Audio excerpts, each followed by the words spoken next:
வியாசரே ஆச்சரியப்படுறார் சுகரை பார்த்து. புத்திரேதி தன்மயத்தையா அவதாரம் பண்ணி அப்படி கிளம்பினாராம் காட்டுல. பின்னாடி வியாசர் துரத்தின்றே போறார். புத்ரா புத்ரான்னு கூப்பிட்டான்னா தரதோ அபிநேதுகு என்று அங்கு உள்ள மரங்கள்லாம் என்னன்னு கேட்டுதான். அப்படி அவரோட ஆத்ம சமாதி சர்வ வியாபகமாக இருந்தது அப்படின்னு சொல்றார். அப்பேற்பட்ட சுக்கர் கோதோகனம் மாத்திரம் எல்லார் வீட்லயும் போய் நிற்பாராம். நின்னான்னா அவ ஆத்துல ஏதோ வஸ்து இருக்கா வரதா ஏதா போடுறாளா பகவத்பாதா ஒரு நெல்லிக்காய் வர வரைக்கும் வெயிட் பண்ணார். இவரோட நின்னா அவ வரத்துக்குள்ள 2 பாவத ஸ்லோகத்தை வாத்து வாசல கதறிட்டு போயிடுவாராம். அப்ப என்ன தீர்த்தி குருவன் கதாசிரமம் அந்த அவ ஆத்துல மங்களம் ஏற்படணும்னு அகைத்துகமா ஒரு அவள் திறந்து ஒரு வியாஜம் எதிர்பார்க்காம இப்படி தெரியக்கூடிய சுக்கர் பகவானுடைய சங்கல்பத்தினால அவ பூர்வ பிதற்கெல்லாம் பண்ண புண்ணியத்தினால பரீட்சித்துக்கு இப்படி ஒரு ஆபத்து காலத்துல அவர் சந்நிதியில வந்து கிருஷ்ண கதையை சொல்லணும்னு ஆரம்பிச்சவர் ஃபுல்லா எல்லா அவதாரத்தையும் சொல்றார். எதுக்குன்னா அவன் இந்த லோகத்துல பழகி அவன் மனசு ரஜோகுணமா இருக்கும், அதை பதப்படுத்தி அப்புறம் கிருஷ்ண கதையை அதுல போட்டான்னா அது எப்போதும் அவன் ஹிருதயத்துல பிரகாசிச்சுட்டு இருக்கும் அப்படிங்கிறதுக்காக வேண்டி சொல்லிட்டு வந்தவர். ராமனை பத்தி சொல்லாம இருக்க முடியாதுன்னு ராமாவதாரத்தை நமஸ்கந்தத்துல சொல்லி ராமனை நமஸ்காரம் பண்றார். இப்படி கிளம்பினாரு ரிஷிகளை காப்பாற்றணுங்கிறதுக்காக வேண்டி முள்ளிலையும் கல்லிலையும். பரதன் வந்து பாதுகையும் வாங்கிட்டு போயிட்டார். காட்டுல சொத்தை வாங்கினா தேவையில்ல, காட்டுக்கு போகணும்னு சொல்லிட்டா 14 வருஷம் ரொம்ப தேவை என்னன்னா செப்பல் தான். அந்த பாதுகையும் பரதன் வந்து வாங்கிட்டு போயிட்டார். கல்லிலையும் முள்ளியும் ராமனோட பாதம் முள்ளு குத்தும் பொழுது அவர் காலில் குத்துல எங்க யோகிகளான எங்க மனசுல குத்துறது அப்படிங்கிறார் சுகர். அப்பேற்பட்ட ராமாவதாரம் உடனே ராமாவதாரம் முடிஞ்சு ஒரு அத்தியாயத்துல ஒரு 10 ஸ்லோகத்திலேயே கிருஷ்ணாவதாரத்தை சொல்லிட்டார். வந்து உட்கார்ந்ததே கிருஷ்ணாவதாரத்துக்கு தான். உடனே சுக்கரை பார்த்து கேட்கிறார் பரீட்சித்து, கதிதோ வம்ச விஸ்தாரஹா பவதா சோமசூர்யயோஹோ ராஜ்ஞான் சோபயவம்ஷ்யானாம் சரிதம் பரமாத்புதம் யதோஸ்ய தர்மசீலஸ்ய நிதராம் முனிசத்தமா தத்ராம் சேனாவதீர்ணஸ்ய விஷ்ணோர் வீர்யானி சம்சனஹ. உடனே பகவான் எது வம்சத்தெல்லாம் பத்தி சொன்னேன், பகவானை பத்தி கதைய விஸ்தாரமாக சொல்லுங்கோ அப்படின்னு பரீட்சித்து கேட்கிறார். அவதீர்யேதோர் வம்சே பகவான் பூத பாவனஹ கிருத்தவான் ஞானி விஸ்வாத்மா தாணினோவத விஸ்தராத்து. அத பிரீஃபா சொல்லுங்க. துரோணியஸ்திரத்துல இருந்து யாரு வந்து இந்த அஸ்வத்தாமா அஸ்திரம் போடுறானே துரோணனோடு புள்ள, அதுல இருந்து என்னை யார் காப்பாத்தினாரோ சந்தான பீஜம் அவ குருவம்சத்துக்கே ஒரு எள்ளுந்தண்ணி விடணும்னா பகவான் இவனை கொடுத்தாதான் வந்து அப்படியாக என்னை காப்பாத்தினாரு. என்னன்னா பெரிய பெரிய திமிங்கலங்கிற கர்ணன் பீஷ்மர் துரோணர் எல்லாம் மலைமலையான ஆட்கள். அர்ஜுனனே பயந்து நமஸ்காரம் பண்ணிட்டான் பகவானுக்கு. அது வரைக்கும் வில்ல தூக்கிட்டு நான் யுத்தத்துக்கு வரேன்னு நினைச்சுட்டு இருந்தவன் அங்க போய் அந்த யுத்தத்துல அந்த நிலையை பார்த்தோன்னு யாரு என்னோட தாத்தா என்னோட குரு என்ன பிரிய சிஷ்யன்னு நான் அபிமானம் பண்ணக்கூடிய குரு எதிர்க்க நிற்கிறார். நடுங்கி காலில் வந்துட்டான். என்ன பண்ணுன்னு தெரியல. கீதோ உபதேசம் பண்ணி நிமித்த மாத்திரம் பவார்ஜுனாங்கிறார். நிமித்தமா நீ யுத்தம் பண்ண வேண்டாம், நான் எல்லாம் பாத்துக்கிறேன், நீ நிமித்தமா இருந்தா போதும், நான் ஒரு காரணமாக நீ இதை யுத்தம் பண்றதுக்கு அவ்வளவுதான் அப்படின்னு அவனை அனுகிரகம் பண்ணி இப்படி என்னை காப்பாத்தினாரு, பாண்டவால காப்பாத்தினாலே அவரை பத்தி சொல்லுங்கன்னு கேட்க 6 கேள்வியை கேட்கிறார். என்னெல்லாம் பண்ணினா அப்படின்னு. தஸ்மாத் முகுந்தோ பகவான் பிதுர்கேஹாத் பிரஜங்கதா. இதனால அவ அப்பா ஆத்துல இருந்து பிரஜத்துக்கு போனார். கோபாசம் ஞாதிபிஹி சார்த்தம் கிருதவான் சாத்வதாம் பதிஹி விரஜே வசன்னு கிமகரோத். விரஜத்துல பகவான் என்னெல்லாம் பண்ணினா, அங்க போய் இருந்தானே அங்க என்னெல்லாம் லீலையில் பண்ணினா. மதுபுரியாஞ்ச கேசவா, திருப்பி மதுரைக்கு வந்து என்னெல்லாம் பண்ணினா. பிராதரன் சாவதீத் கம்சம் மாதுரத்தாதர்ஹணம். கம்சவதம் இதுக்காக வேண்டி பண்ணினா. தேகம் மானுஷமாஸ்ரித்ய கதி வருஷாணி விருஷ்ணிபிஹி, இந்த மனுஷ்ய ரூபத்தை திவ்யமங்கல ரூபமாக எடுத்துக்கொண்ட பகவான் எத்தனை வருஷம் பூலோகத்தில் இருந்தான். விஷ்ணிபிஹி எது புரியாம் சஹாவாத் சீது பத்ஞஹா கதிய பவன் பிரபூஹு, அப்படி எதுபுரியில எதுமணியாக இருந்த பகவான் எத்தனை நாள் வாசம் பண்ணினாம், அவருக்கு எத்தனை ஆத்துக்காரி, எவ்வளோ குழந்தைகள், அப்படிலாம் கேள்வி கேட்கிறார். ஏதச்ச அந்யச்ச சர்வம் மே முனே கிருஷ்ண விசேஷ்டிதம் பக்துமர்ஹசி சர்வஜ்ஞா ஸ்ரத்ததானாய விஸ்திருதம் என்று விஸ்தாரமாக என் கேள்விக்கு பதில சொல்லுங்கோ அப்படின்னு கேட்க உடனே சுகர் ஆரம்பிக்கிறார். சம்யக் வியவசிதா புத்தி தவ ராஜரிஷி சத்தமா வாசுதேவ கதாயாந்தே யஜ்ஜாதா நீஷ்டிகீரதி வாசுதேவ கதா பிரஷ்னஹ புருஷாங் ஸ்திரீன் நாதி. அருமையா குழந்தை இப்படி ஒரு கேள்வி கேட்டியே, கிருஷ்ண கதையை பற்றி சொல்றாப்புல. இந்த கிருஷ்ண கதை எப்பேற்பட்டதுன்னா, பக்தாரும் யாரு சொல்றாலோ, பிரிச்சகம் யாரு கிருஷ்ண கதையை பத்தி கேள்வி கேட்கிறாளோ, ஸ்ரோத்ருன்னு யாரு அதை ரெண்டுத்தையும் கேட்கிறாளோ, இப்படியாக இவா 3 பேரையும் எப்படி அவர் பாத நகத்துல பட்டு வந்ததான ஜலம் கங்கையானவள் சுத்தி பண்றாளோ அது போல புனிதம் ஆக்கும் என்று கிருஷ்ண கதையை ஆரம்பிக்கிறார். உடனே கௌர்பூத்வா ஸ்ரூகி கின்னா கிரந்தந்தி கருணம் விபோஹோ உபஸ்திதாந்திகே தஸ்மை வியசனம் ஸ்மம் அவோச்சத.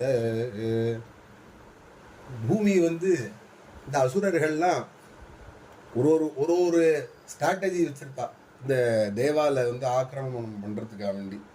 இப்போ இந்த துவாபர யுகத்தில் அவள் என்ன ஸ்ட்ராட்டஜி யூஸ் பண்ணியிருக்கான்னா, அங்கங்கே பூலோகத்தில் ராஜாவாக ஆயிடணும், யாக யஜ்யத்தை தடுக்கணும். அவளுக்கு ஒரே எய்ம் அதுதான். விஷ்ணுவுக்கு பலி போகக்கூடாது, யஜ்யத்துலேருந்து வர பலம் தான் விஷ்ணுவுக்கு. அது எப்படிலாம் தடுக்கலாங்கிறதா அவள் பிளான் ஸ்ட்ராட்டஜி. இப்போ என்ன பண்ணலாம்னா, ஸ்ட்ரைட்டாக ராஜாவே போய் பிறந்துடுறது. என்ன இப்போ அவள் பண்ணதானே அங்கேயே பிறந்து இருக்கிற நல்ல ராஜாவெல்லாம் கெடுக்கிறது. இப்படின்னு ஒரு ஸ்ட்ராட்டஜி பிளான் பண்ணியிருந்தா இந்த அசுரர்கள்லாம் அவ அங்கங்கே காலநேமிங்கிற அசுரனே கம்சனா வந்திருக்கான். இப்படியாக இந்த தந்தவக்ரன் சிசுபாலன் அவதான் ஜெய வித்யாலா அசுராம்சமாக வந்திருக்கான் சாபத்தினால. இப்படி அங்கங்கே ராஜாக்கள் நிறைய ஆனதுனால பூமிக்கு பாரம் தாங்கலை. உடனே பிரம்மாவை போய் கோரூபமாக சரணமடைகிறார். உடனே பிரம்மா ருத்ராதி தேவர்கள்லாம் முன்னிட்டு க்ஷீராப்தியில் போய் பகவானை புருஷ சூக்தத்தினால பிரபோதனம் பண்ணி பிரார்த்தனை பண்ணுறார். புருஷம் புருஷ சூக்தேன உபதஸ்தே சமாஹிதா என்று. உடனே பகவான் ஆகாஷவாணி வாய்ஸ் நோட்டு போட்டாரா. வசுதேவ கிரஹே சாட்சாத் பகவான் புருஷ பரஹ ஜனிஷ்யதே தத் பிரியார்த்தம் சம்பவந்து சுரஸ்திரியஹ வாசுதேவ கலானந்தஹ சஹஸ்ரவதன ஸ்வராட் அக்ரதோ பவிதா தேவஹ ஹரே பிரிய சிகீர்ஷயா விஷ்ணோர்மாயா பகவதி யா சம்மோஹிதம் ஜெகத் ஆதிஷ்டா பிரபுநாம்சேன காரியார்த்தே சம்பவிஷ்யதி என்று வசுதேவர் கிரகத்தில் பகவான் அவதாரம் பண்ண போகிறார். அவர் அம்சமான அனந்த சுவாமி சங்கர்ஷண மூர்த்தியாக அவதாரம் பண்ணி பலதேவராக அவதாரம் பண்ண போகிறார். சாட்சாத்தி தேவியே யசோதா கர்ப்பத்தில் போய் அவதாரம் பண்ண போகிறா. அதனால யாரெல்லாம் பகவானுக்கு அனுகூலமாக இருக்கணுமோ எல்லா தேவாலுக்கும் லீவ் சாங்ஷன் பண்ணியாச்சு, எல்லாம் கிளம்பலாம் அப்படின்னு வாய்ஸ் நோட் போட்டாச்சு. உடனே இங்கே பூலோகத்தில் என்ன நடக்கிறது காமிக்கிறா. ஒன்று விட்ட தங்கையான் கம்சனுக்கு தேவகி, அவளுக்கு நல்லா வரனை பார்த்துருக்கார் வசுதேவர். அவருக்கு கல்யாணம் ஏற்பாடு பண்ணுறான். எங்கேனா ராஜதானி தபசாபூ சர்வ யாதவ பூபுஜா மதுரா பகவான் யத்ர நித்யம் சந்நிஹிதோ ஹரிஹி. மதுராய்க்கு நிறைய மகாத்மியம். துருவன் தபசு பண்ண இடம். சத்ருக்னன் பின்னாடி ஆட்சியை பிரித்து கொடுக்கும்போது ராமர் அங்கே தான் பிரித்து கொடுக்குறார், அங்கே தான் ஆட்சி பண்ணுறான். அப்படியாக இருக்கக்கூடியான மதுரை எப்போதுமே பகவத் சாநித்தியம் அங்கே நிறைஞ்சிருக்குமா. அங்கே சர்வ ராஜதானி எது வம்சத்தில் உள்ளவாளுக்கெல்லாம் ராஜதானியாக விளங்குகிறது. அங்கே தஸ்யாந்து கர்ஹிசித் சௌரிஹி வசுதேவ கிருதோத்வஹ. பெரிய கிராண்டா கல்யாணம் ஏற்பாடு பண்ணியிருக்கான். எல்லாருக்கும் ஓலாலாம் அவனே புக் பண்ணி தரானா. கம்சனே சௌரியமாக வரணும், எல்லாம் ஃப்ரீயாக வரலாம் அப்படி சொல்லி தேவக்கியா சூர்யா சார்த்தம் பிரயாணே ரதமாருகத்து. அதுக்கு லெட்டர் பத்திரிகையிலே பின்னாடி எழுதியிருக்கான், எல்லாரும் வாங்கோ உங்களுக்கு ஒரு சர்ப்ரைஸ் காத்துட்டு இருக்கு அப்படின்னு. உக்ரசேன சுத கம்சஹ ஸ்வசு பிரியஜிகீர்ஷயா ரஷ்மீன் ஹயானான் ஜக்ரஹ ரௌக்மை ரதசதைர் விருதஹ. என்ன சர்ப்ரைஸ்னா, கல்யாணம் முடிஞ்சு ஊர்வலம் போவோம் இல்லையா, அப்போ என்ன இந்த ஓலாலாம் புக் பண்ணியிருக்கானே ஃப்ரீயா, அந்த ரசத்தோட மெயினான காரோட பின்னாடி இந்த ஓலாலாம் கேப்லாம் வருது. 100 கார் பின்னாடி அவளை வச்சு ஓட்டுறான். டிரைவிங் இவனே பண்ணுறான்னா. எதுக்கு பண்ணுறான்னா, இப்போ நிறைய சீதனங்கள்லாம் கொடுக்குறான். வீடியோ யாரோ எடுக்கிறாளாம், எடுத்து இதுலையாவது போடுவா அப்படிங்கிறதுக்காகட்டி இதெல்லாம் பண்ணிட்டு இருக்கான். உள்ள பாத்திரத்தில் ஒன்றும் கிடையாது, வெறுமனை தான் மூடி இருக்கா.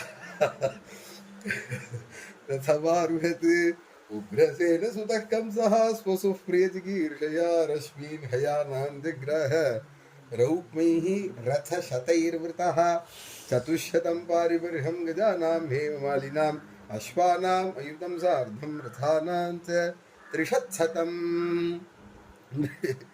இப்படியாக ரசத்தை ஓட்டி வீடியோவில் பண்ணிட்டு இருக்கான். பதி பிரகிரஹிணம் கம்சம் ஆபாஷ்ய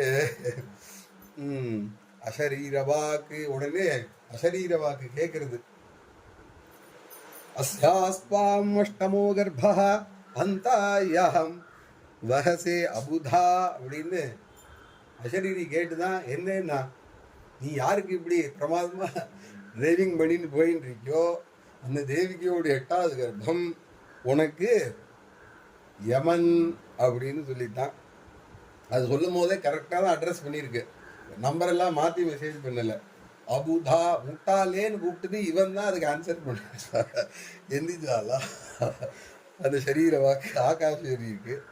இத்யுக்தஸ்ய கலப் பாபஹ போஜானாம் குலபாம்சனா பகினீம் ஹந்துமா ரப்தா கட்கபாணிஹி கதே கிரஹீத். அதான் சொல்லித்தோ இல்லையோ, அது சொல்லி முடிக்கல, உடனே வாழை உருவினா தேவகியினோட தலையை சிண்டை பிடிச்சு கழுத்தை வெட்ட போறான். கச்சே கிரஹி தஞ்சுகுப்சித கர்மானம் நிருஷம் சம் நிரபத்ரவம் வசுதேவோ மகாபாகா உவாச்ச பரிசாந்த்வயன். உடனே காணிகிரகணம் எப்போ பிடிச்சாச்சோ, கிருப்னாமி தே சௌபகத்வாய ஹஸ்தம் மயா பத்யாஹ ஜரதஷ்டர யதாசத் யதாசாஹ. உடனே இது எப்போ காணிகிரகணம் ஆச்சோ அந்த பொறுப்பு அக்னி சாட்சியாக ராமருக்கு சுக்ரீவனை சக்கியம் பண்ண அக்னி சாட்சியை வச்சுக்கிறார். அனுமான் வந்து அக்னி சாட்சியா பண்ணி வைக்கிறாரா சக்கியத்தை. சகா அஷ்டபதி பவ அப்படின்னு இங்கேயும் அந்த சக்கியத்தையே கல்யாணத்திலேயே சொல்றா. அப்படி ஒரு ஒரு சௌலபியம் வந்துருமா, ஒரு பிரியம் வருமா ஆத்துக்காரிகிட்ட. இவருக்கு வசுதேவர் கிருஷ்ணனோட அப்பாவோன்னும். அப்போ அவருக்கு அவர் ரொம்ப இவர் வெட்ட போறதை பார்த்து ரொம்ப மனசு சங்கடமாகி இவனுக்கு எப்படியாவது தடுத்து நிறுத்தணும் அப்படின்னு நினைக்கிறார். இப்போ என்ன பண்ணலான்னா, இந்த மாதிரி அதான் அபுதான்னு சொல்லிட்டு தோணும், இந்த மாதிரி முட்டாள்களுக்கெல்லாம் நல்லா ஸ்தோத்திரம் பண்ணினா சந்தோஷம் ஆயிடுவா. உடனே 4 ஸ்தோத்திரமா 4 வாக்கியத்தை பேசினார். ஸ்லாகனீய குணசூரைஹி பவான் போத யசஸ்கரஹா. எது வம்சத்துக்கே உங்களால் தான் பெருமை. அப்படி இருக்கக்கூடியவர் நீங்கள். ரொம்ப ஸ்லாகனீயமாக ரொம்ப அருமையான குணங்கள்லாம் புரிந்தியவர் நீர். ச கதம் பகினீம் ஹன்யாத் ஸ்திரியம் உத்வாக பருவினி. அப்படி இருக்கக்கூடிய நீர் அவங்க தமக்கியான தேவகியை போய் இப்போ அதுவும் சபையில் ஏதோ ஆற்றுல சண்டை போட்டா அப்படின்னா அது கதை வேற. இப்படி பெரிய சபையில் அதுவும் இந்த உத்வாக கட்டத்தில் வச்சு நீங்கள் வெட்ட போறீரு, எப்படி நியாயமாகும்? மிருத்யுர் ஜன்மவதாம் வீர தேஹேன சகஜாயத்தை. மிருத்யும் 6லையும் சாவு 60லையும் சாவுங்க வேலை. பிறக்கும் போதே மிருத்யுங்கிறது தீர்மானம் ஆயிடுத்து. அத்யவா அப்தசதாந்தேவா மிருத்யுர்வை பிராணினாம் துருவஹா. பகவான் சொல்றான், ஜாதஸ்ய துருவோ மிருத்யு துருவம் ஜென்ம மிருதஸ்ய. பிறந்தா செத்துதான் ஆகணும், செத்தானா திருப்பியும் பிறக்க போறான்னு அர்த்தம். அப்படி இருக்கக்கூடிய இந்த சம்சாரத்தில் நீ இதை போய் ஒரு பெரிய சமாச்சாரமாக எடுத்துக்காத. நீ மேலே என்ன சொன்னாலும் இவன் கேட்க மாட்டான், அவன் ஹிருதயத்தை சொல்கிறாப்புல அவனுக்கு ஒரு சமாதானம் சொன்னாதான் அது நிறுத்துவான்னு நினைச்சது வசுதேவர் சொன்னார். உனக்கு தேவகினால அசரீரி என்ன சொல்லித்து? தேவகினால உனக்கு மிருத்யு கிடையாது, அவளுக்கு பிறக்கிற குழந்தை, அதுவும் 8வது குழந்தையினால தான் உனக்கு மிருத்யு. நான் உனக்கு 8 குழந்தைய உனக்கு தந்துடுறேன், நீ என்ன வேணா பண்ணிக்கோ அப்படின்னு உடனே அப்போதான் கம்சன் கொஞ்சம் சமாதானமாயி இவாளை உடனே கிரகப்பிரவேசம் கல்யாணம் முடிஞ்சா இவாளுக்கு காராகிரக பிரவேசம். ஜரதஷ்டி வேத ஆசீர்வாதம் பண்ணும் போது ஜரதஷ்டின்னா ஸ்டிக்கு, வயசான காலத்துல அந்த தாத்தா வடி வச்சு தாத்தா வடின்னு இது அதை போய் ஏன் வேத ஆசீர்வாதம் பண்ணிட்டு அவன் இன்னும் யுவாவா தானே இருக்கான். இப்போ போய் ஜரதஷ்டியா இருக்குன்னா எதுக்கு ஆசீர்வாதம் பண்ணிட்டு? வாக்கிங் ஸ்டிக்கை போய் அது மாதிரி இருக்குன்னு ஏன் ஆசீர்வாதம் பண்ணிட்டு? நான் அதை சொல்லலை, வேதம் எப்பவுமே குஷ்யமாக தான் சொல்லும். என்ன சொல்ல வந்ததுன்னா பேலன்ஸ். உனக்கு ஒரு டைம் நல்லா இருக்கும், ஒரு சமயம் ஒரு சமயம் நல்லா இருக்காது. அது மாதிரி உன் ஆத்துக்காரிக்கு இருக்கும், நல்லா இருக்கும், நல்லா இருக்காது. அப்போ பேலன்ஸ்டா இருக்கணும். ஸ்டிக்கு எதுக்கு வச்சுக்கிறா? பேலன்ஸுக்காக. அப்போ வேதம் சொல்ல வந்த விஷயம் என்னன்னா அது போல பேலன்ஸ்டா இருக்கணும் 2 பேருங்கிறது தான் ஆசீர்வாதத்தை சொல்றது. அப்போ இவா 2 பேரும் அப்படி ஏதோ காரணமாக அவளுக்கு ஒரு ஆபத்து, அதனால வசுதேவரும் 2 பேருமா ஜெயிலில் போடுறான். போட்டா அங்க மேல எல்லாரும் போய் பகவானை ஸ்தோத்திரம் பண்ணி வந்துடுறேன். பகவான் தேவமாயை கூப்பிட்டு நீ போய் 8வது கர்ப்பமா நான் பிறக்க போறேன், 7வது கர்ப்பமா என்னோட அம்சமான அனந்தன் அவதாரம் பண்ண போறார் வசுதேவிக்கு. அவா கர்ப்பம் தரிச்ச உடனே 7வது கர்ப்பத்தை நீ சங்கர்ஷணம் பண்ணி ரோஹிணி கர்ப்பம், வசுதேவரோடு இன்னொரு மனைவி ரோஹிணின்னு பேரு, அவ கர்ப்பத்துல நீ மாற்றிடு அப்படின்னு ஆணையிடுறார். மேலும் நீ போய் யசோதா கர்ப்பத்துல போற, எனக்கு தங்கையா போற பண்ணி நீ பண்ணினா துர்கா பகவதின்னு ஒன்று பூலோகத்துல கொண்டாடுவா அப்படின்னு பகவான் சொல்லியிருக்காங்க. இல்லை தேவி சஜ்ஜமா இருக்கா. அங்கே தேவகி கர்ப்பம் தரிக்கிறா. முதல் குழந்தை பிறக்கிறது கீர்த்திமானு சுஷேனன் அப்படின்னு வரிசையா 6 குழந்தைகளுக்கு பேரெல்லாம் வைக்கிறா. முதல் குழந்தை பிறந்த உடனே எடுத்துன்னு போய் முதல்ல அவள் பால் கொடுத்தாலும் இல்லையோ ஒரு வசுதேவர் எடுத்துன்னு போய் கம்சன்ட்ட கொடுத்துட்டார். ஏன்னா ஒரே ஆச்சரியம் அவனுக்கே, இப்படி ஒருத்தர் இருப்பாரா, இப்படி ஒரு சத்தியத்தை பரிபாலனம் பண்ண முடியுமா? இல்லை பகவான் பிறப்பானோ? சத்யவிரதம் சத்யபரம் திரிசத்யம் சத்யஸ்ய யோனிம் நிஹிதம் சத்யே சத்யஸ்ய சத்யம் ரித சத்ய நேத்திரம் சத்யாத்மகம் துவாம் சரணம் பிரபன்னாஹான்னு பிரம்மாதி எல்லாம் ஸ்துதி பண்றா. அப்படிப்பட்ட சத்தியவாக்கா இருக்கான். ஆச்சரியப்பட்டு அவன் எப்பேற்பட்ட அயோக்கிய பெயர், ஆனா அவனே மனசு திருந்திட்டானா. இப்படி கொடுத்தியப்பா, நீ எடுத்துன்னு போ, 8வது கர்ப்பா தான் சொல்லியிருக்கு, 8வது கர்ப்பம் தான், நீ இந்த குழந்தை எடுத்துன்னு போன்னு அனுப்பிச்சிட்டான். அவன் வாசலே தாண்டலை. அவனுக்கு தெரியும் இது 2ம் கட்டான்னு வசுதேவருக்கு. இதனால இவனை நம்ப முடியாது அப்படின்னு அவர் ஒன்றும் இதில் பற்றி அவன் திருப்பி நம்ம ஆச்சரியப்படுற மாதிரி அவர் ஒன்றும் ஆச்சரியப்படல. திருப்பி எடுத்துன்னு வந்தார். உடனே நாரதர் கிளப்பினார். இது அஷ்டவசூல்ல 6 பேர் சாபத்தினால வந்திருக்கா. அது ஒரு வசு பீஷ்மர், இன்னொரு வசு நந்தர், மீதி 6 பேர் வந்திருக்கா. இவாளுக்கு பிறக்கணுங்கிறது தான் சாப்பம். அதனால இப்போ இவாளை கிளப்பி ஆகணும். இவன் இங்கே வாழன்னா அவசியம் கிடையாது பூலோகத்தில். அதனால இவாளை கிளப்பினு வந்தார். கம்சா, ஆஹா நல்லா பிளான் பண்ணினேப்பா, அவளை ஜெயிலில் போட்ட குழந்தை கொடுத்துட்டு உன்னை கொடுத்துருப்பாரு, மாமா கொடுத்தாரு, என்ன பண்ணினேன், திருப்பி அனுப்பிச்சிட்டேன். ஏன்?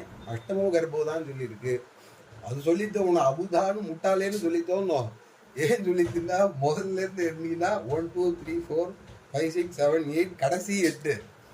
அங்கேருந்து 1 2 எண்ணினா இது 8பா அப்படி நான் ரோடோ கிளம்பினா. குடுமி கட்டினானா இல்லையா தெரியல, அவுத்த கச்சத்தோடு அப்படியே போகிறான். போய் குழந்தைய வாங்கி செவுத்துலேயே இறந்தான். ஏதோ பிள்ளையாருக்கு செதற தேங்காய் உடைக்கிற மாதிரி பிறந்த குழந்தைய மனசே இல்லாமல் அடித்து தேவிக்கு எவ்வளோ கெஞ்சரா. அது மாதிரி 6 குழந்தையில இது மாதிரி கொள்ளறான். 7வது கர்ப்பமாக சங்கர்ஷண ஆவிர்பாவமாக உடனே மாயாதேவி துர்கை விஷ்ணுமாய சங்கர்ஷணம் பண்ணி அவளை யசோதா கர்ப்பத்தில் மாத்துறார். இங்கே தேவகி எட்டாவது கர்ப்பமா இருக்கா. உடனே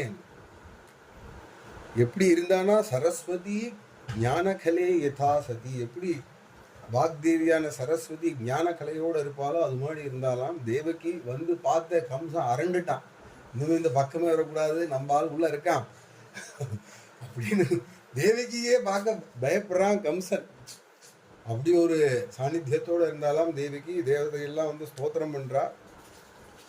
மத்ஸ்யாஸ்வ கச்சப நிருசிம்ம வராக ஹம்சராதுன்ய விப்ர விபுதேஷு கிருதாவதாரஹ பம்பாசினஸ்திரிபுவனம் ச யதாதுனேஷா பாரம் புவோ ஹர யதூத்தமா வந்தனம் தே என்று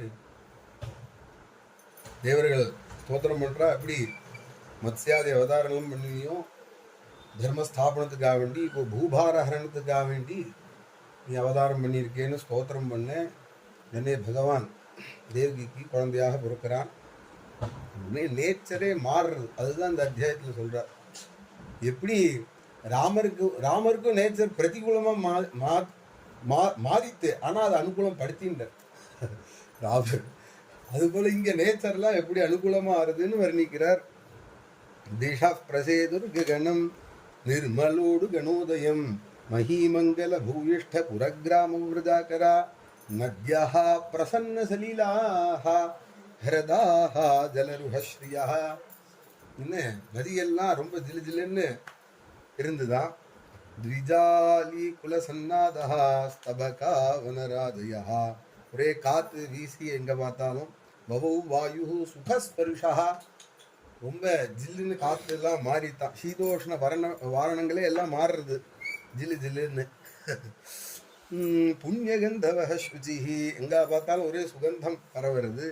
அக்னயஸ்ச த்விஜாதீனாம் சாந்தாஸ்தத்ர சமிந்தத, எங்க ஹோமம் பண்ணாலும் அக்னி அப்படி கொழுந்து விட்டு எரியாம, வாத்தியார் எவ்வளவு நெய் விட்டாலும் எல்லாம் சாந்தமாக ஜிலு ஜிலுன்னு எரியறது அக்னியோ. மனாம் சியாசன் பிரசன்னானி சாதுனாம் அசுரத்ருஹாம், எல்லார் மனசும் சந்தோஷமா இருக்கான்.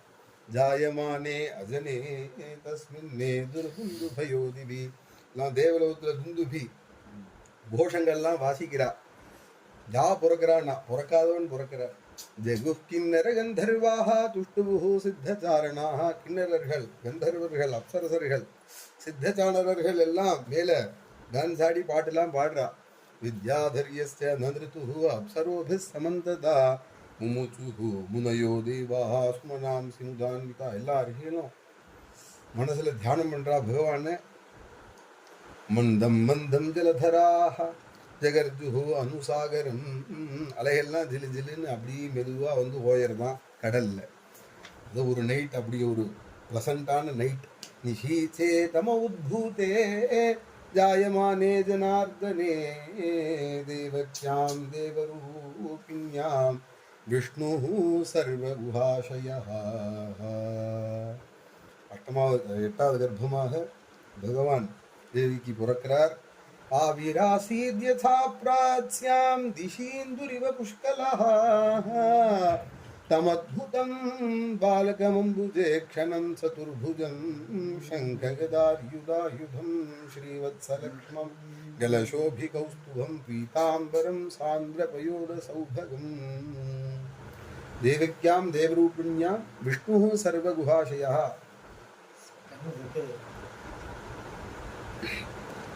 விஷ்ணு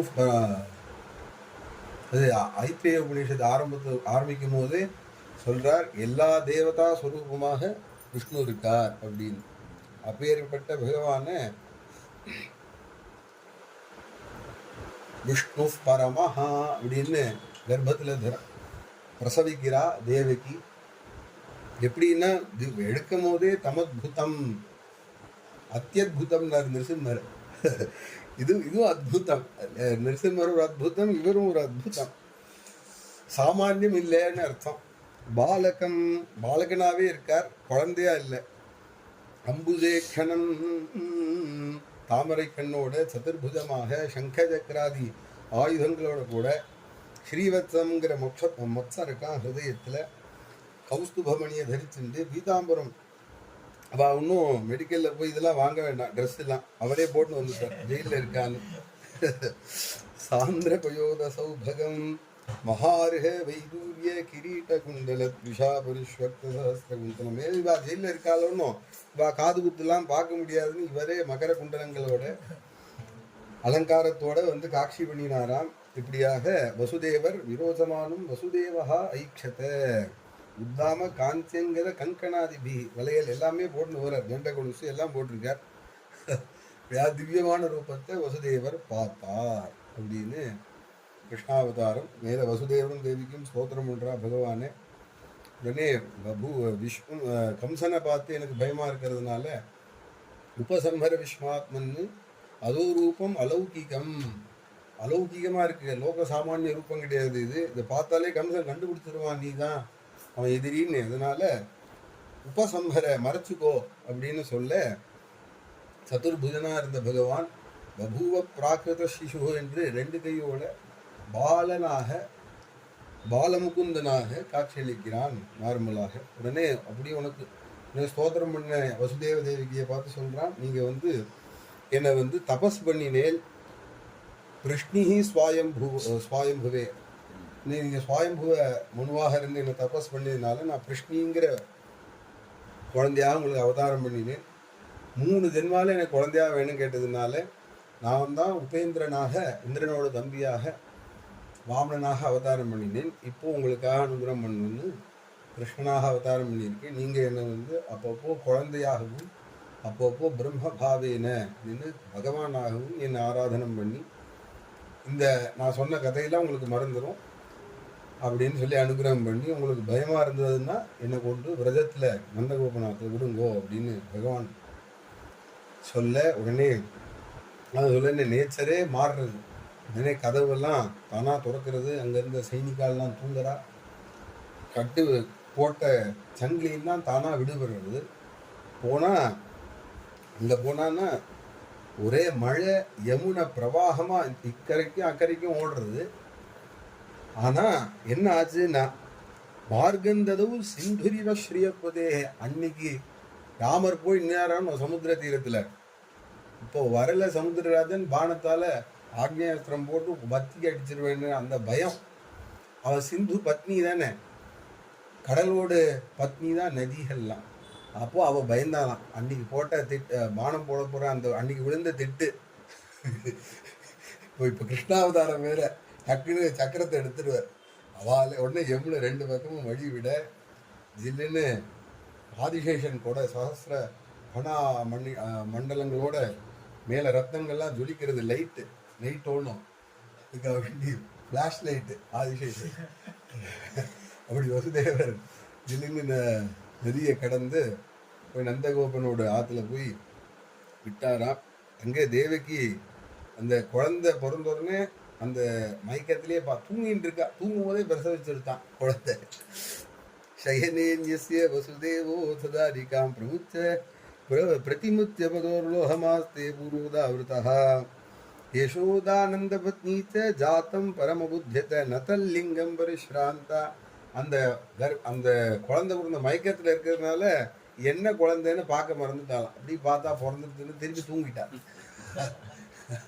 அந்த சமயமா போய் வசுதேவர் குழந்தைய மாத்திட்டார் அப்படின்னு பெருமடிக்கிறார். நாளைக்கு நந்தோத்சவம் அங்கே விரதத்தில் எப்படி கொண்டாட போறான்னு திருப்பி தேவியை கூட்டிட்டு அங்கே போக திருப்பி யமுனை வழி விடுறா. அதே அதிசேஷன் உடம்பிடிக்கிறார். திருப்பி போய் ஜெயிலில் போன உடனே கதவெல்லாம் சாத்திக்கிறது. சைனிக்காலெலாம் அழிஞ்சிச்சுட்டா கம்சனுக்கு நியூஸ் போயாச்சு. சாரணன் போய் சொல்லிவிடுறான். வந்தால் கம்சன் திருப்பி வரான். வந்து குழந்தைய பிடிச்சி எரியணும்னு காலை பிடிச்சிட்டான். சதுர் தேங்காய் போடணும்னு தேவி இங்கே அவன் நெஞ்சிலே ஒரு மிதித்து ஆகாசத்தில் அஷ்டபுஜமாக சங்க சக்கரத்தோட ஆயுதங்களோட அஷ்டபுஜத்துலேயும் கர்ஜனை பண்ணி கந்தர்வ அப்சரசரெல்லாம் ஸ்துதி பண்ணுறா தேவியை. ஏ மூடனே, உன்னை நானே கொண்டிருப்பேன், கிருஷ்ண அவதாரம் ஒன்றும் அவசியம் கிடையாது, தெரியாமல் என் காலை பிடிச்சிட்ட, அதனால போட்டும் பயிலேன்னு விடுறேன். உன்னை கொல்ல போகிறவன் பிறந்தாச்சு, ஒரு இடத்துல பிறந்து ஒரு இடத்துல வளர்ந்துன்னு இருக்கான்னு நியூஸை சொல்லிட்டு கம்சன் புலம்பிட்டு தேவகியை போய் நமஸ்காரம் பண்ணா தெரியாமல் பண்ணிட்டேன்னு அழறா. ரெண்டு அம்சம் உண்டு. அந்த கால நேமிங்கிற அசுர ஆவேசம் வரும்போது கம்பீரமாக இருப்பான். நார்மலாக இருக்கும்போது நார்மல் மனுஷான போது அவனும் எல்லா விஷயங்களையும் பண்ணுவான். கம்சன் அலறிட்டு போய் அன்னைக்கு ராத்திரியே மந்திரியெல்லாம் ஆலோசனை பண்ணுறான் என்ன பண்ணலான்னு. யார் ரெண்டு பக்கம் ரெண்டு சீனை சொல்லி சுகர் இந்த 3 அத்தியாயத்தை முடிக்கிறார். நீ கிருஷ்ண ஜனத்தோட பூர்த்தி பண்ணிட்டு கோபிகா ஜீவனஸ்மரணம் கோவிந்தா கோவிந்தா. சத்குரு மகாராஜ் கி ஜெய். भागवत देवा जय जय भागवत.